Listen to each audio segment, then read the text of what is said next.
I still remember the first night I saw Maya walk into the Blue Palm Hotel. The air was hot, and dust moved slowly across the road outside. Our town was small, the kind of place where everyone knows everyone else. If something strange happens in the morning, the whole town talks about it before night comes. That is why I noticed Maya the moment she stepped through the door. I worked at the Blue Palm as a night cleaner. My name is Ben, and my job was simple most nights. I wiped tables, swept the floor, and sometimes carried bags for guests. Rich travelers stayed at the hotel when they passed through town. Students from the college almost never came inside. Maya looked like she belonged to the college, not the hotel. She wore a plain blue dress that looked old but clean. Her shoes were worn at the sides, and her bag looked heavy with books. Still, she tried to walk in a calm and confident way. It was like she was pretending she belonged there. The lobby was quiet that night. Only a few lights were on, and the fan turned slowly above us. I was sweeping near the stairs when Maya stopped just inside the door. She looked around the room carefully. It seemed like she was looking for someone. That someone was Leo. He was sitting on the large sofa near the wall.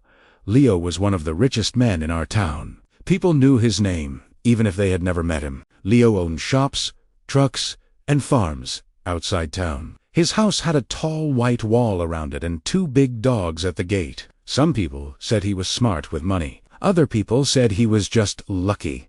When Maya walked in, Leo stood up right away. He looked at her like he had been waiting a long time. "You came," he said in a calm voice. Maya nodded, but did not smile. Her hands stayed close to her bag. She looked nervous, like someone about to take a test. Leo stepped closer and took an envelope from his jacket. It was thick and slightly bent at the edges. He handed the envelope to her without saying another word. Maya held it carefully with both hands. "You counted?" Leo asked in a quiet voice. She shook her head slowly. "You should count," sighed again. Maya opened the envelope just a little. I could see money inside, a thick stack of notes. Her fingers shook slightly as she looked inside. "It's fine," she said quickly. Leo smiled, but it was not a happy smile. It was the kind of smile people make when they already know the answer. "Room 12, he said calmly. Then he turned and started walking toward the stairs. Maya followed him without another word. When they passed me, Maya looked down at the floor. It was like she did not want anyone to see her face. I kept sweeping like nothing was happening, but inside my head, many questions started moving around. They went upstairs and disappeared into the hallway. The hotel became quiet again. I stood there holding the broom for a moment before moving again. Old Sam, the night guard, came inside from the gate. He saw me standing still and laughed. "Ben, thinking will not make you rich," he said. I smiled and went back to sweeping, but my mind stayed with the 2 people upstairs. I had seen many strange things working at night. Drunk men, secret meetings, and quiet arguments. Still, something about Maya felt different. 2 hours later, Leo came down the stairs alone. He looked calm and relaxed. It was like he had just finished a normal meeting. He adjusted his watch and walked past me. "Good evening," he said politely. I nodded and said good evening back. Then he left the hotel and drove away in his black car. The sound of the engine slowly faded into the night. The lobby became quiet again. Maya did not come down for a long time. My shift was almost over when I finally heard footsteps on the stairs. The sun outside was just starting to rise. Maya walked down slowly. Her hair looked messy, and her eyes were red and tired. She held the empty envelope in one hand. She walked toward the door without speaking. When she reached the entrance, she suddenly stopped. For a moment, I thought she might turn around. Instead, she stood there looking at the sunrise through the glass door.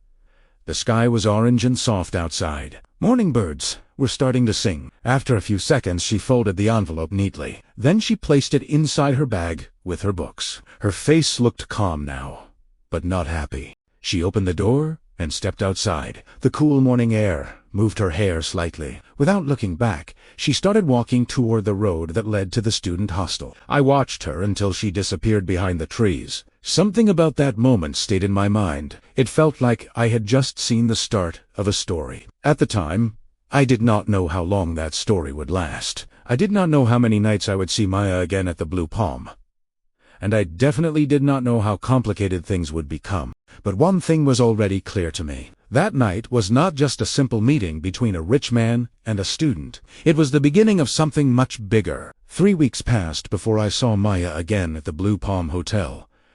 During those weeks, I tried to forget what I had seen that night. Work kept me busy with cleaning floors and wiping tables. Still, sometimes the image of Maya holding that envelope came back to my mind. In a small town, strange moments stay with you longer than you expect. One warm evening, the hotel door opened, and Maya walked in again. I recognized her immediately, even before she stepped fully into the light. This time, she looked a little different from the first night. Her dress was yellow with small flowers, and it looked new. Her hair was tied neatly, and her shoes were clean. She walked with more confidence than before. The nervous steps I remembered were gone. It seemed like she had practiced walking into this place. She looked around the lobby only once before spotting Leo. He was sitting in the same spot on the sofa near the wall. Leo stood up as soon as he saw her. A small smile appeared on his face. Like he was pleased, she returned. "You look better today." A sighed calmly. Maya gave a small polite smile back. She did not look at the floor. This time, Leo reached into his jacket and pulled out another envelope. He handed it to her like it was part of a routine. Maya opened it right away and looked inside. Her fingers moved quickly as she counted the money. She counted each note carefully in front of him. Leo watched her with quiet patience. It looked like a teacher waiting for a student to finish a task. When she finished counting, she nodded. "It is correct," Maya said softly. Leo smiled and nodded back. Without saying much more, he turned toward the stairs. Maya followed him without hesitation. When they walked past me, Maya looked at me for a brief moment. Our eyes met for just 1 second before I looked down at my mop. That quick moment made my chest feel tight. It was like she knew I had seen everything before. They went upstairs to the same place as before. Room 12 waited quietly at the end of the hallway. The lobby returned to its normal silence. I continued cleaning, pretending nothing unusual had happened. 2 hours later, Leo came downstairs again. He looked relaxed and satisfied, just like the last time. He adjusted his watch and walked toward the exit. "Assez passé," he nodded politely. "Good night," he said. I answered politely even though my thoughts were busy. Then he stepped outside and drove away. The headlights of his car disappeared into the dark road. About an hour later, Maya came down the stairs. She looked tired, but not frightened like the first time. She stopped near the water machine and poured a small cup. After drinking, she turned toward me.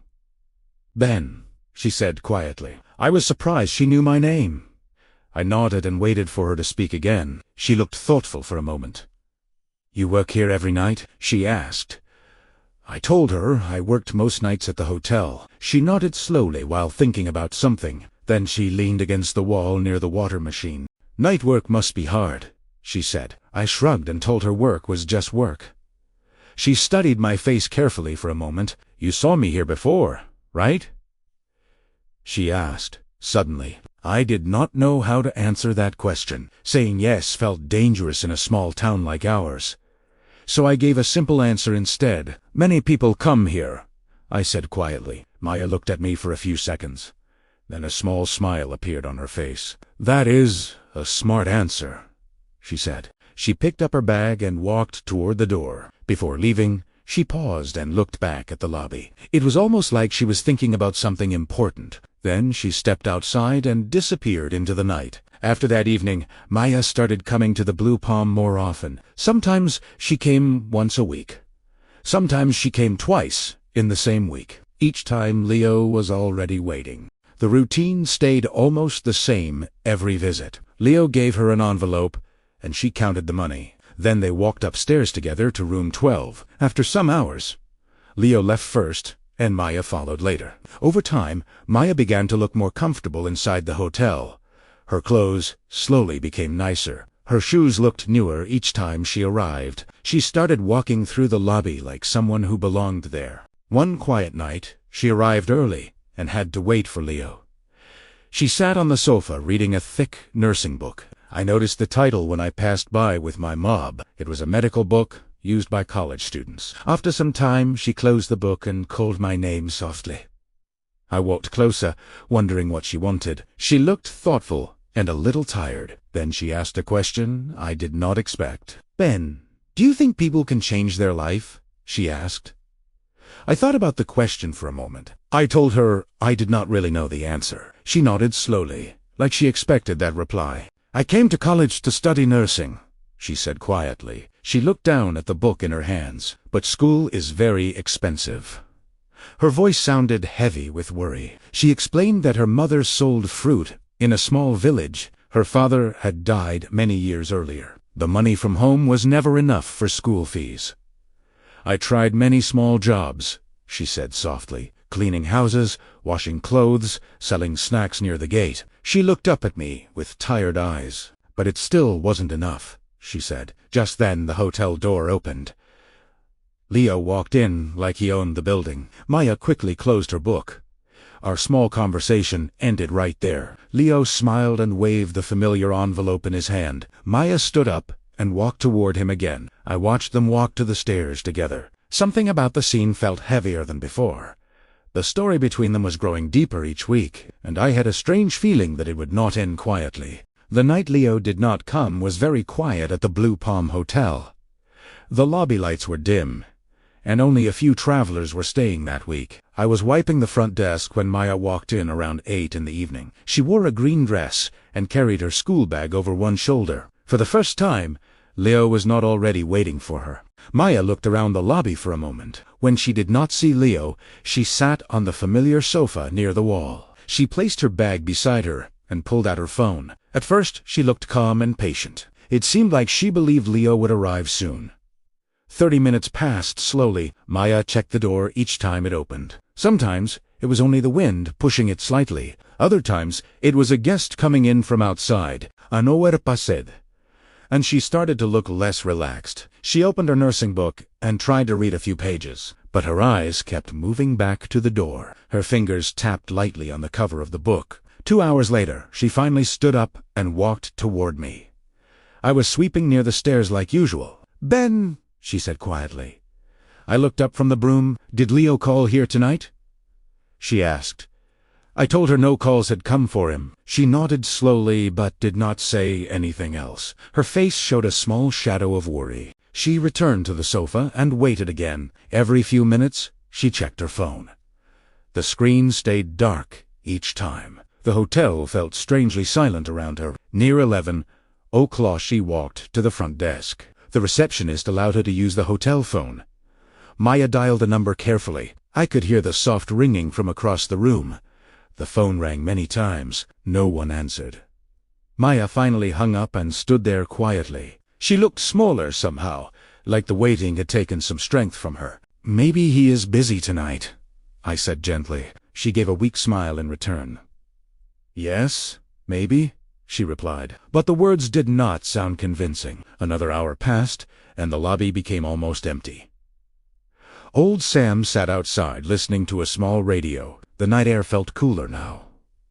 Maya slowly stood up again. "I should go," she said softly. I nodded and watched her walk to the door.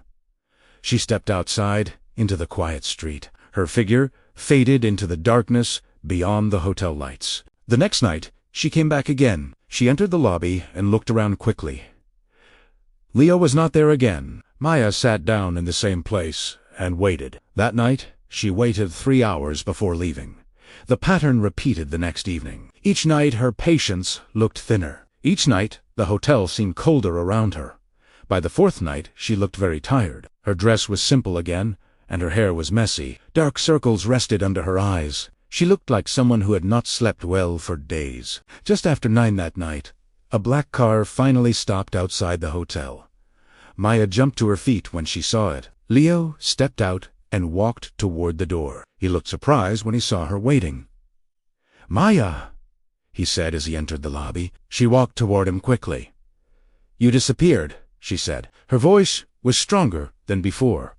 Leo glanced around the quiet lobby. "Let's talk upstairs," he said calmly. Maya shook her head right away. "No," she said firmly. "We talk here." Leo sighed and crossed his arms. "I was busy," he said. Maya looked at him with tired eyes. "You stopped answering my calls?" she replied. "I told you before," Leo said quietly. "This is not a relationship." His words sounded cold and simple. The air in the room felt heavier. "I know that," Maya said softly, "but I need the money this month." Leo looked down at his watch. His face showed little emotion. "I helped you already," he replied. Maya stepped a little closer to him. "You said you would help until the school year ended?" she said. Her voice sounded desperate now. Leo shook his head slowly. "I promised nothing," he said. The words hung in the air like heavy stones. Maya looked shocked for a moment. "My exams are next month," she whispered. Leo shrugged slightly. "Find another solution," he answered calmly. The sentence sounded final. Maya reached out and grabbed his arm lightly. "Please," she said. Leo pulled his arm away. His face looked annoyed now. "I am not the only rich man in town," he said. Then he turned and walked toward the door. The sound of the door closing echoed through the lobby. Maya stood in the middle of the room without moving. For a long moment she looked frozen in place. Then she slowly sat down on the sofa again. Her shoulders began to shake quietly. She did not cry loudly. The sound was small and almost hidden. I felt uncomfortable watching, but did not know what to say. Some moments are too heavy for simple words. After a while, she wiped her face with her sleeve. She stood up slowly and walked toward the exit. Before stepping outside, she turned back toward me. "Ben," she said softly. I looked up from the floor. Her eyes were red but calm now. "Do you think he was right?" she asked. I did not understand at first. "Right about what?" I replied. "That there are many rich men in this town," she said quietly. I did not answer her question. Something about the way she asked it made my stomach feel uneasy. She waited a second, then gave a small nod to herself. Without another word, she stepped outside into the dark street. I watched her walk away under the weak streetlights. 2 nights later, Maya returned to the Blue Palm Hotel again. But this time, she was not looking for Leo. She was looking for someone else. 2 nights after Leo walked away from her, Maya returned to the Blue Palm Hotel. The evening was warm, and a soft wind moved through the open doorway. I was wiping the front table when I saw her step inside again. She looked calmer than the last time I saw her, but something about her eyes felt different. Before, Maya always looked like a student who had wandered into the wrong place. Now she looked like someone who had already made a hard decision. She stood near the entrance for a few minutes without sitting down. Her eyes moved slowly across the lobby. It felt like she was studying the room. She watched every guest who walked through the door. Some men came in wearing business clothes. Others looked like travelers passing through town. Maya paid attention to each one carefully. After a while, she walked toward the bar. The bartender greeted her politely because he had seen her before. She ordered a simple drink and sat on a tall stool. Her movements were slow and thoughtful. I noticed she was not carrying her nursing book anymore. Before, she often brought it while waiting for Leo. Now, her bag looked smaller and lighter. It seemed like something had changed inside her. Around 9 that night, a large white truck stopped outside the hotel. The driver stepped down slowly and stretched his arms. His name was Tom, and many people in town knew him. Tom owned several trucks that carried goods between cities. Tom walked into the lobby with heavy steps. He greeted the bartender like an old friend. Then he sat down at the bar and ordered a strong drink. Maya looked at him quietly from the stool beside him. For a few minutes, she said nothing. She simply watched him drink and laugh with the bartender. Then she turned slightly toward him. She said something softly that I could not hear. Tom looked surprised at first. He leaned closer to hear her better. After a moment, he laughed loudly. His laugh filled the quiet bar. Maya did not laugh with him. She just continued speaking calmly. Tom's smile slowly became smaller. It looked like he was thinking carefully about her words. They talked for nearly 20 minutes. Sometimes Tom shook his head like he could not believe something. Other times, he leaned closer to listen more carefully. Maya stayed calm the whole time. Finally, Tom called the bartender again. 2 drinks, he said loudly. The bartender placed the glasses in front of them. Maya thanked him politely. They continued talking while drinking slowly. From where I stood, I could not hear their full conversation, but I noticed Tom asking many questions. Maya answered each one without hesitation. At one point, Maya opened her bag and showed him something. It looked like her phone screen. Tom studied it carefully for a moment. Then he leaned back and sighed. They sat quietly for a few seconds. The music from the bar played softly in the background. Finally, Tom stood up from his stool. He looked down at Maya and spoke a short sentence. Maya nodded calmly and stood up. The two of them walked toward the stairs together. As they passed me, Tom looked directly at me. "Roommate?" he said. I nodded and gave him the key. Maya kept her eyes forward and said nothing. The two of them walked upstairs slowly. I watched their footsteps disappear into the hallway. It felt strange, seeing Maya walk toward a different room. Before, it had always been room 12 with Leo. Now it was room 8 with someone new. That small change felt bigger than it should have. 2 hours later, Tom came down the stairs alone. He looked relaxed and pleased with himself. His heavy steps echoed through the hallway. Near the bottom of the stairs, he stopped and waited. A few seconds later, Maya followed him down. She looked calm, but very quiet. Tom pulled an envelope from his jacket pocket. He handed it to her without saying much. The movement looked very familiar to me. But Maya did not open the envelope right away. She waited until Tom left the hotel. Only after the door closed behind him did she look inside.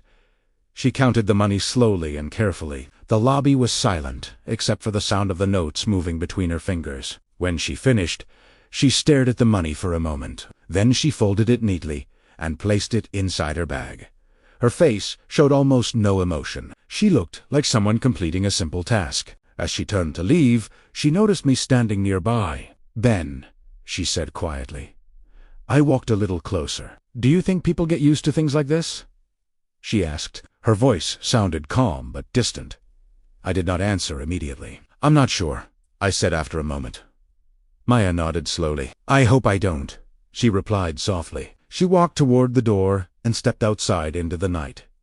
I watched her disappear down the street again. Something inside me felt uneasy. Over the next few weeks, Maya came back many times. Sometimes she met Tom again. Other nights she spoke with different men who were visiting town. The pattern slowly became clear to everyone working at the hotel. Maya would sit at the bar and talk for a while. Then she and the man would walk upstairs together. Later she would come down holding another envelope. Each time her clothes looked nicer. Her bag looked newer and more expensive. But her smile slowly became smaller. Her eyes looked harder each week. It was like she was building a quiet wall inside herself. One evening I asked her how school was going. She shrugged lightly. "Still there," she said. "What about your exams?" I asked. Maya gave a short laugh. "They are coming soon," she replied. "Will you pass them?" I asked. She looked toward the stairs for a moment. Then she smiled in a tired way. "I better," she said softly. But something in her voice did not sound certain. I noticed she never carried her nursing books anymore. 3 months passed like that. The nights at the Blue Palm continued the same way. Then one evening something unexpected happened. Leo returned to the hotel again, and this time he was not alone. 3 months passed after Maya started meeting other men at the Blue Palm Hotel. Life inside the lobby slowly returned to a strange routine. Travelers came and went. Trucks stopped for the night, and the bar stayed busy most evenings. Maya appeared often, sitting quietly at the bar and talking with different guests. Each visit looked calm on the outside, but something inside the story kept growing. One evening the hotel door opened, and a man stepped inside who I had not seen for many weeks. It was Leo. His black car was parked outside under the yellow streetlight. The moment I saw him, I felt a small tension in my chest. Leo walked into the lobby like nothing had changed. He greeted the bartender with the same calm smile.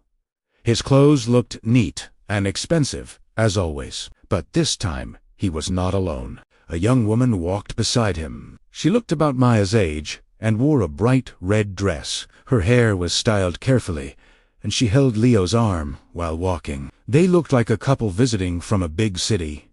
They sat at a table near the bar. The bartender brought them drinks right away. Leo looked relaxed, laughing quietly while talking to the woman. I wondered if Maya would come that night. About 20 minutes later, the door opened again. Maya stepped inside with her usual calm walk. She wore a black dress that looked new and elegant. For a moment, she did not notice Leo. She walked toward the bar and sat down on her favorite stool. The bartender greeted her with a small nod.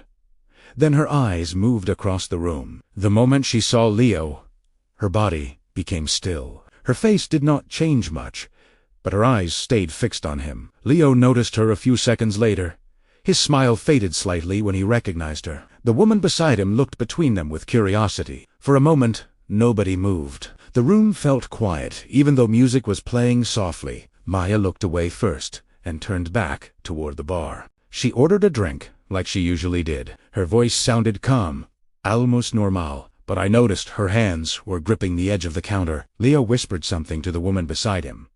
The woman looked confused, but nodded slowly. After a moment, Leo stood up and walked toward the bar. He stopped beside Maya without sitting down.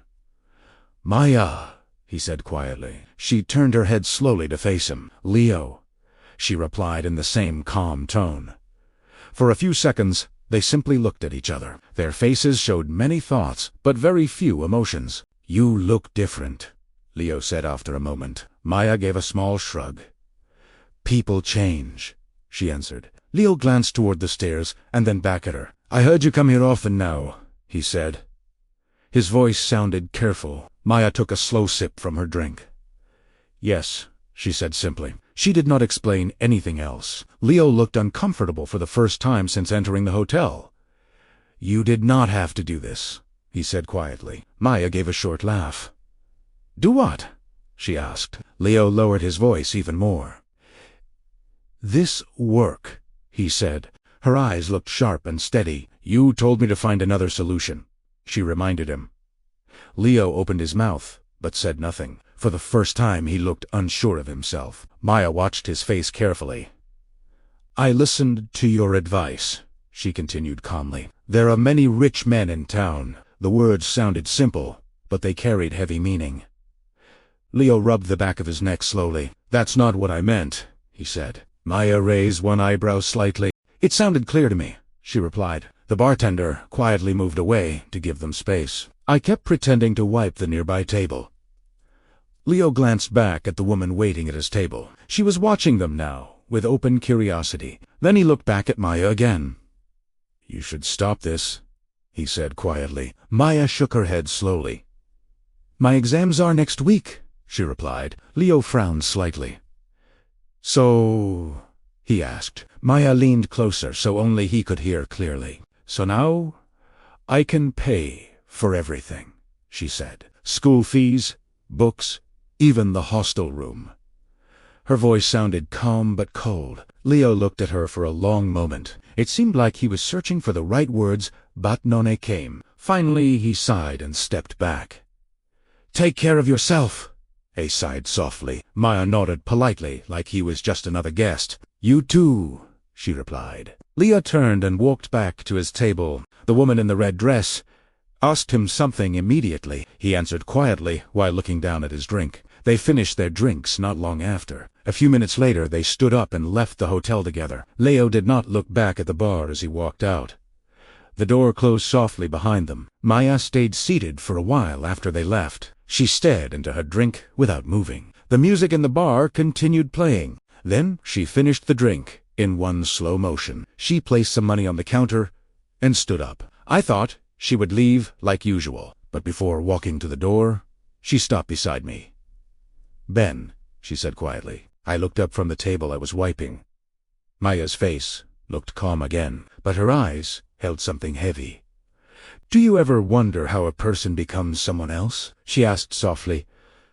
I thought about the question for a moment. "I think it happens little by little," I said. Maya nodded slowly. "Yes," she replied. "Little by little." Then she walked toward the door and stepped into the night. At that moment, I did not know the next part of Maya's story, but the end of it was already moving closer. The week after Leo returned to the Blue Palm was a quiet one. Fewer travelers came through town, and the hotel felt calmer than usual. I spent most nights sweeping the lobby and listening to the slow hum of the ceiling fan. Maya did not come to the hotel for several days. Her empty stool at the bar made the room feel different.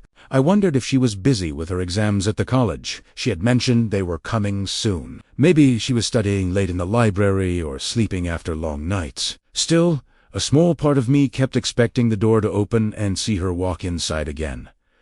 5 nights passed before I saw her. It was late evening when the hotel door opened softly. Maya stepped inside, wearing a simple white blouse and dark skirt. She looked very different from the last time I saw her. Her hair was tied neatly, and she carried a large folder under her arm. Her face looked tired but peaceful at the same time. She walked slowly toward the bar, but did not sit down. Instead, she stood quietly and looked around the room. It was like she was saying goodbye to the place without using words. I walked closer with my broom in my hand. "Maya," I said. She turned and smiled gently when she saw me. "Hi, Ben," she replied. Her voice sounded calm and warm. It felt different from the quiet sadness I had heard before. "You disappeared for a while," I said. Maya nodded and held up the folder in her hand. "Exams," she explained simply. I pointed at the folder. "Did they go well?" I asked. Maya looked down at it for a moment. Then she smiled again. "I passed," she said quietly. The words sounded simple, but I could hear the relief inside them. "That's good news," I said. Maya nodded slowly. "Yes," she replied. She walked to the bar and ordered a glass of water instead of a drink. The bartender congratulated her after hearing the news. Maya thanked him politely. She sat on the stool and opened the folder. Inside were several papers and a small certificate. I could see the college stamp. On the top page, "For nursing," I asked. Maya nodded. "Yes," she said. "Now I can apply to work at the hospital in the city." She looked at the paper again like she was making sure it was real. Her fingers moved slowly across the edge of the certificate. I noticed her eyes becoming slightly wet. "Are you happy?" I asked quietly. Maya thought about the question before answering. "I think so," she said. "Maybe happiness takes time." She closed the folder carefully and placed it back under her arm. She walked toward the center of the lobby and looked around again. The lights, the sofa, the quiet stairs. Everything looked the same as always. But something about the moment felt different. The place that had been part of her life for months now felt like a memory. I could see that feeling in her eyes. "Do you remember the first night I came here?" she asked suddenly. I nodded slowly. "You looked very nervous," I said. Maya laughed softly at the memory. "I was terrified," she admitted. She paused and looked toward the staircase for a moment. "I told myself it would only happen once," she continued. Her voice was calm but thoughtful. "But life moves in strange ways," she added quietly. I did not interrupt her. "Sometimes a person walks into a place and becomes someone else," she said. She looked around the lobby one more time. "But one day that same person has to decide who they want to be again," she finished. The room stayed quiet after her words. I did not know what to say, so I simply nodded. Maya walked toward the door slowly. When she reached it, she stopped and turned back toward me. "Thank you for always being kind, Ben," she said. I felt a little surprised by the words. "I didn't really do anything," I replied. Maya smiled gently. "Sometimes not doing anything is still kindness," she said. Then she opened the door. Cool night air moved into the lobby. The street outside looked calm under the soft lights. Before stepping out, Maya looked back one last time. Her eyes rested on the bar, the sofa, and the stairs. Then she stepped outside and closed the door behind her. I watched through the glass as she walked down the road. Her steps looked steady and certain. She did not stop or look back again. The quiet street slowly swallowed her figure until she disappeared beyond the trees. The night returned to its normal silence. Old Sam walked in from the gate a few minutes later. He noticed me standing near the door. "What are you looking at?" he asked. I shook my head slowly. "Just thinking," I replied. Sam laughed, the way he always did. "Thinking still won't make you rich," he said. I smiled and picked up my broom again. The Blue Palm Hotel continued its usual life. After that night, travelers came and left. Trucks stopped outside, and the bar stayed busy. But sometimes when I sweep the floor late at night, I remember Maya walking through that door for the first time, a poor student with a heavy bag and a nervous face. And I remember the last time I saw her leaving with a certificate in her hands. Tésame, door. Tésame, road, but a very different person walking away.